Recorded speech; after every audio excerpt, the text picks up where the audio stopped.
Hello दोस्तों, स्वागत है आपका इस न्यू वीडियो में। आज की वीडियो में हम डिस्कस करेंगे गेट 1992 का क्वेश्चन ऑन ट्री। मैं आपको बताना चाहता हूँ ये एक मल्टीपल सेलेक्ट क्वेश्चन टाइप है, यानी कि एमएसक्यू। इस क्वेश्चन इन टाइप के क्वेश्चन में मोर देन वन आंसर भी करेक्ट हो सकता है, मोर देन वन।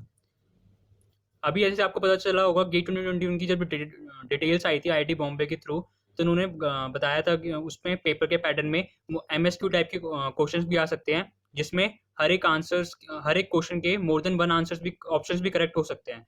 तो आपको इन टाइप के एमएसक्यू टाइप के क्वेश्चन में बेसिकली अच्छे से क्वेश्चन रीड करना है एंड देन सारे ऑप्शंस को मैच करके वैलिड आंसर आपको निकालना पड़ेगा। ठीक है, तो इसमें क्या हो सकता है, एक ऑप्शन भी करेक्ट हो सकता है, दो भी हो सकते हैं, तीन भी हो सकते हैं, चार भी हो सकते हैं।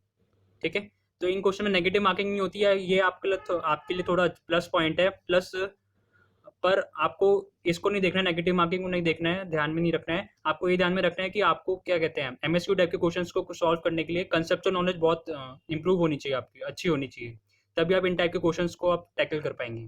ठीक है, तो चलिए अब हम डिस्कस करना शुरू करते हैं। ये जो क्वेश्चन है गेट 1992 का ऑन ट्री, क्वेश्चन क्या कहता है, चूज द करेक्ट ऑल्टरनेटिव्स।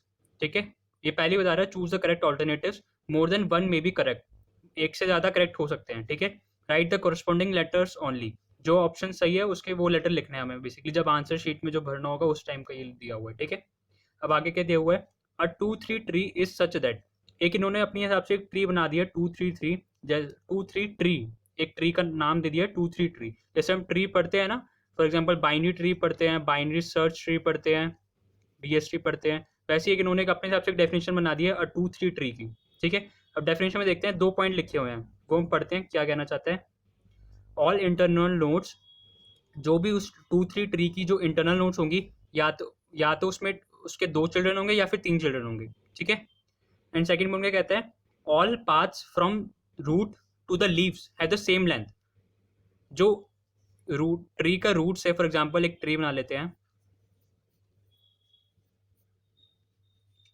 क्या, हाँ ये ट्री है, इसका ये रूट है हमारे पास, रूट से लीव्स तक, ये हमारी लीव्स हैं, एक ये एक ये एक ये, चार लीव्स हैं इसमें, इसमें इनकी सेम लेंथ होनी चाहिए। मतलब अगर यहाँ से यहाँ तक का ये ट्रेवर्सल करे सेम पाथ का, मतलब क्या होता है, नंबर ऑफ एजेस काउंट करते हैं हम इसमें। फॉर एग्जांपल एक ये node A B C D E F जी।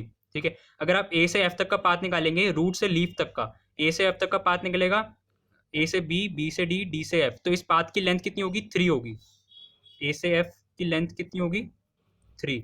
ऐसे ही ए से अगर जी तक निकालेंगे, ए से जी, एक ये एज आएगी, एक ये एज, एक ये एज, ए से जी भी 3 आएगी, पाथ लेंथ 3। ऐसे ही अगर आप ए टू सी निकालेंगे, ए टू सी कितना है, एक एज ही आ रहा है, तो एच पाथ कितनी होगी, पाथ लेंथ आपका 1 लेंथ हो गया।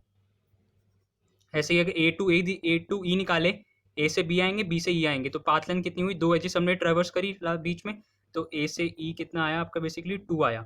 तो ये क्या कह रहा है, जो हम 2 3 ट्री बनाएंगे, पहली बात तो उसके इंटरनल नोड्स जो होंगे उसमें या तो दो या दो तीन चिल्ड्रन हो सकते हैं। ठीक है, एंड जो पाथ होगा from root to leaves, root से लेके हर लीव्स का जो पाथ होगा वो सेम लेंथ का होगा। ठीक है, अगर हमने ये ट्री जो बनाई थी, इसमें देखा था, इसमें क्या कहते हैं, हर ट्री रूट से लेके लीव तक का पाथ निकाला, तो हमने ए से एफ तक का 3 आया, ए से जी का 3 आया, यहाँ सेम है।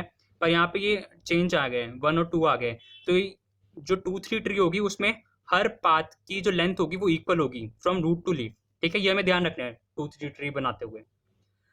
और फिर आगे क्वेश्चन पढ़ते हैं, ये तो 2 3 ट्री जो हमें दिया उसके डेफिनेशन दे दिया, बेसिकली वो ट्री है कैसी, the number of internal nodes of a 2 3 3, एक 2 3 ट्री जो है हमारे पास, उसमें हैविंग 9 लीव्स कुड बी, जो एक 2 3 ट्री में बना रही है। ठीक है, उसमें हमें बताना है कि 9 लीव्स होंगी, अगर वो क्वेश्चन में पहले से बता रहा है कि 9 लीव्स है हमारे पास, एक 2 3 ट्री के अंदर 9 लीव्स है, तो नंबर ऑफ इंटरनल नोड्स कितनी हो सकती है हमें वो बेसिकली बताना है।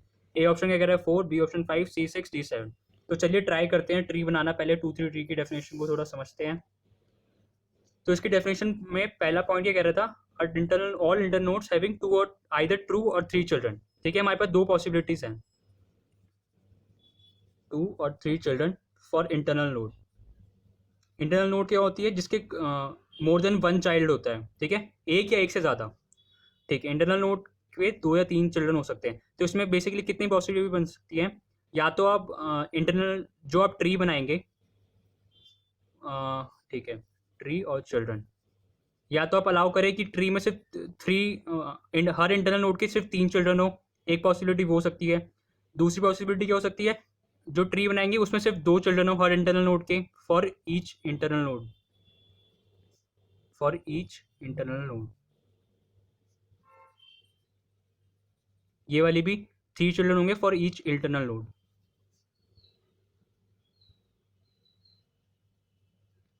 तीसरी पॉसिबिलिटी क्या हो सकती है, या तो 2 और 3 का कॉम्बिनेशन हो, मतलब कुछ इंटरनल नोड्स के 2 चिल्ड्रन होंगे, कुछ इंटरनल नोड्स के 3 चिल्ड्रन होंगे, ठीक है, एक ये पॉसिबिलिटी हो सकती है। तो बेसिकली आपके पास 3 तरीके की ट्री बन सकती है, जिसमें एक तो या तो 3 चिल्ड्रन हो सकता है, या तो 2 चिल्ड्रन, या फिर 2 और 3 का मिक्स अप हो सकता है, ठीक है। तो हम ट्राई करते हैं, और हमें लीव्स कितनी चाहिए, 9 लीव्स चाहिए, ठीक है। तो हम ट्राई करते हैं ट्री बनाने का। फॉर एग्जाम्पल सबसे पहले अगर 3 से लेके चले, अगर सिर्फ 3 चिल्ड्रन होंगे तो कितनी ट्री, अगर हर इंटरनल नोड्स के 3 चिल्ड्रन होंगे तो क्या कहते हैं, इंटरनल नोड्स कितनी आएंगे हमारे पास। फॉर एग्जांपल ठीक है, हर इंटरनल नोड की, ये हमारी रूट नोड है, और हमें यही बात भी ध्यान रखनी है, all paths from the root to leaves have the same length की होनी चाहिए, रूट टू लीव्स के बीच का जो पाथ का लेंथ है। फॉर एग्जाम्पल ये इंटरनल नोड है हमारे पास, इसके 3 चिल्ड्रन बना दिए, सिर्फ 3 चिल्ड्रन लेके चल रहे हैं अभी पहली बार, 1 2 3। इसके भी अगर इसको इंटरनल नोड बनाए तो इसके भी 3, 1 2 3, एंड इसके भी 1 2 3। अगर हम यहाँ पे काउंट करें नंबर ऑफ लीव्स कितनी है, नंबर ऑफ लीव्स हमें कितनी चाहिए, 9। इसमें नंबर ऑफ लीव्स कितनी है, 1 2 3 4 5 6 7 8 9। सबसे पहले प्रॉपर्टी तो होल्ड कर रही है कि 9 लीव्स हमारे पास मिल गई, ठीक है। और इसमें हर इंटरनल नोड्स के 3 चिल्ड्रन भी है, ठीक है। और अब ट्राई करते हैं दूसरी प्रॉपर्टी सेटिस्फाई करने की, all paths from root to leaf the same length. अगर इस वाले रूट, इस वाले लीव का रूट पाथ देखें, इसका लेंथ कितना आएगा, 2। ऐसे ही इस वाले लीफ नोड का पाथ देखे रूट से, तो उसकी लेंथ भी कितनी आएगी, 2। ऐसे ही इसका भी निकालेंगे, ये भी 2 आ रहा है, ये भी 2। जैसे यहाँ से इसको ट्रेवर्स करेंगे 2 आ जाएंगी, यहाँ से इसको ट्रेवर्स करेंगे 2 आ जाएंगी, यहाँ से इसको ट्रेवर्स करेंगे 2 आ जाएंगी। ऐसे अगर लास्ट वाली नोड के लीव्स को हमें ट्रेवर्स करना हो तो एक ये पाथ हो जाएगा, यहाँ से यहाँ, यहाँ से यहाँ, यहाँ से यहाँ। हर पाथ लेंथ कितनी आ रही है आपके पास, 2 आ रही है, मतलब सब सेम आ रही है, ठीक है। तो ये आपका एक ट्री बन गया। नंबर ऑफ चिल्ड्रन, इसमें हर इंटरनल नोड के नंबर ऑफ चिल्ड्रन कितने थे, 3। तो बेसिकली अब यहाँ पे देखेंगे नंबर ऑफ इंटरनल नोड्स कितनी आई हमारे पास। नंबर ऑफ इंटरनल नोड्स का एक तो रूट वाली ये हो गई 1 2 3 4। तो नंबर ऑफ इंटरनल नोड्स कितनी आई, I equal to I 4। Option में देखते हैं क्या 4 है, हाँ 4 है। तो ऑप्शन ए तो हो सकता है, ठीक है, ये एक पॉसिबल, ये हमारा आंसर हो सकता है। हो सकता है क्या, होगा वैसे, क्योंकि नंबर n इक्वल टू 3 के लिए हमने बना के देखा। अब हम ऐसे ही ट्राई करते हैं कि सिर्फ 2 के साथ अगर करके देखें तो 2 के साथ हर एक इंटरनल नोड के 2 चिल्ड्रन होने चाहिए, ठीक है। 2 के साथ ट्राई करते हैं। नंबर ऑफ लीव्स हमें कितनी चाहिए, 9, ठीक है। अभी नंबर ऑफ लीव्स हमारे पास 9 नहीं आई, 4 ही आई है, तो और थोड़ा बड़ा बनाते हैं। 4, अभी नंबर ऑफ लीव्स काउंट करेंगे तो 1 2 3 4 5 6 7 8, 8 लीव्स आई हैं, तो एक और चाहिए, तो ठीक।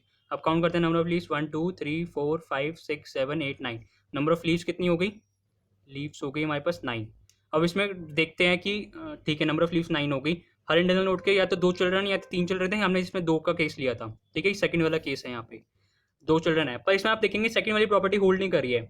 रूट टू लीव्स की सेम लेंथ होनी चाहिए। इस लीफ का जो पाथ निकालेंगे, इस लीफ से रूट का पाथ निकालेंगे, 1 2 3 4 आएगा, ठीक है, पाथ लेंथ जो आएगा। इसका भी निकालेंगे तो ये भी 4 आएगा। इस पर अगर इसका निकालेंगे, इन बाकी सबका इतना का निकालेंगे, तो ये कितना आएगा, 1 2 3 1 2 3। तो इन सबका पाथ लेंथ कितना आएगा, 3। इनका 4 है, पर हमारे क्वेश्चन में 2 3 टी जो गिवन है उसका पाथ लेंथ सेम होना चाहिए रूट टू लीफ का, तो ये वाली ट्री होल्ड नहीं करेगी। तो बेसिकली आप अगर आप सिर्फ 2 वाले चिल्ड्रंस लेंगे तो आप क्या कहते हैं, 2 3 ट्री बना ही नहीं सकते हैं बेसिकली, जिसमें 9 लीव्स हो, ठीक है। तो 2 से हमारा कॉम्बिनेशन चला गया, 3 पे आ गया एक, 2 और 3 पे ट्राई करते हैं, ठीक है। जिसके 2 चिल्ड्रन भी हो सकते हैं, 3 चिल्ड्रन भी हो सकते हैं। सो फॉर एग्जांपल हम क्या करते हैं, 1 2, और क्या करें, 1 2, इसके 3 लेते हैं, 3 ले 2, 2 ले लेते हैं यहाँ पे, और नेक्स्ट स्टेप पे 2 लेके चलेंगे। फॉर एग्जांपल अब इसके 3 ले लेते हैं, 1 2 3, इसके 2 ले लेते हैं, 3 2 5। हमें कितनी लीव चाहिए, 9, 4 और लीव चाहिए, तो इनके 2 2 बना देते हैं। तो ये ट्री देखेंगे आप, इसमें हर इन इंटरनल नोड्स के नंबर ऑफ चिल्ड्रन कितने थे, 2 2। लास्ट में हमने एक ट्री 3 का भी बना दिया, इसमें नंबर ऑफ चिल्ड्रन 3 थे, तो ये हमारा एक वैलिड 2 3 ट्री है अभी। ठीक है। अब सेकंड चूज कर, सेकंड प्रॉपर्टी देखते हैं, all paths from root to the leaves have the same length. अगर आप इस लीफ का पाथ लेंथ निकालेंगे तो कितने आएगा रूट से, 1 2 3, 3 आएगा। ऐसे ही यहाँ का निकालेंगे 1 2 3, ये भी 3 है। इसका निकालेंगे पाथ लेंथ, ये भी 3, सारी लीव्स का पाथ भी 3 है। तो हमारे पास ये एक वैलिड ट्री बन जाता है। और इसमें अब हम देखें क्वेश्चन के अकॉर्डिंग, क्वेश्चन में क्या चाहिए था, 9 लीव्स चाहिए थी, 1 2 3 4 5 6 7 8 9, 9 लीव्स भी हैं। ठीक है, अब इसमें number of internal nodes count करते हैं। एक तो इंटरनल नोड ये हो गई, एक ये हो गई, 2 3 4 5 6 7, 7 हमारे पास इंटरनल नोड्स आई हैं ऐसी। डी ऑप्शन क्या कह रहा था, डी कह रहा था 7 भी है, तो 7 भी हमारे पास आंसर हो गया। अब बी 5 और सी 6 बचा। कुछ और ऑप्शंस ट्राई करके देखते हैं ट्री में। फॉर एग्जांपल ठीक है, हमने यहाँ पे क्या लिया, 2 3 का कॉम्बिनेशन बना के देख लेते हैं। इसके 3 चिल्ड्रन ले ले अगर, एंड इसके भी 3 चिल्ड्रन ले ले, तो ठीक है, इसके 2 ले लेते हैं हम। हमें टोटल लीव्स कितनी चाहिए, 9, और सबका पाथ लेंथ भी सेम होना चाहिए। 2 यहाँ पर आ गई, 3 4 5 6, 1 2 3 4 5 6 7 8 9, ठीक है, 9 लीव्स तो आ गई। ठीक है, और हर इंटरनल नोड के 2 या 3 चिल्ड्रन ही थे। पर आप इसमें से देखेंगे सेकंड प्रॉपर्टी होल्ड नहीं करेगी। रूट टू लीव्स का जो पाथ लेंथ होगा वो सेम नहीं होगा। इस केस में, इनके केस में 3 होगा, 3 होगा, 1 2 3 1 2 3, इतने से इतने लीव्स के बीच में 3 होगा। बट इनका आप देखेंगे, इन जो बाकी 3 लीव्स बची इनका पाथ लेंथ कितना होगा, 2, तो ये प्रॉपर्टी सेटिस्फाई नहीं करेंगे बेसिकली। ठीक है, तो हमने कुछ डिफरेंट ऑप्शन भी ट्राई कर देखे, पर वो 2 3 ट्री तो बन रहे हैं, 2 3 ट्री बन ही नहीं पा रहे हैं, तो आपके पास और कोई ऑप्शन बचेगा नहीं। तो इसमें हमारा करेक्ट ऑप्शन क्या होता है, A4 एंड D7। ठीक है, 2 ऑप्शन हमारे पास करेक्ट आए, ए एंड डी। आप चाहे तो कुछ और ऑप्शन भी ट्राई करके देख सकते हैं, पर number of internal nodes same ही आएंगी, 4 या फिर 7 के बीच में ही आएंगी। ठीक है, 5 6 अभी आ ही नहीं पाएंगे इसमें। तो ये हमारा क्वेश्चन पूरा होता है। आप कमेंट से बताना कि आपको ये वीडियो कैसी लगी हो। ये पहला क्वेश्चन था हमारा MSQ पे। अब तक अप्रोक्सीमेटली चैनल पे 60-65 वीडियोस आ चुकी हैं C programming, data structure and algorithms पे, आप वो भी चेक कर सकते हैं। ठीक है, ओके, थैंक यू।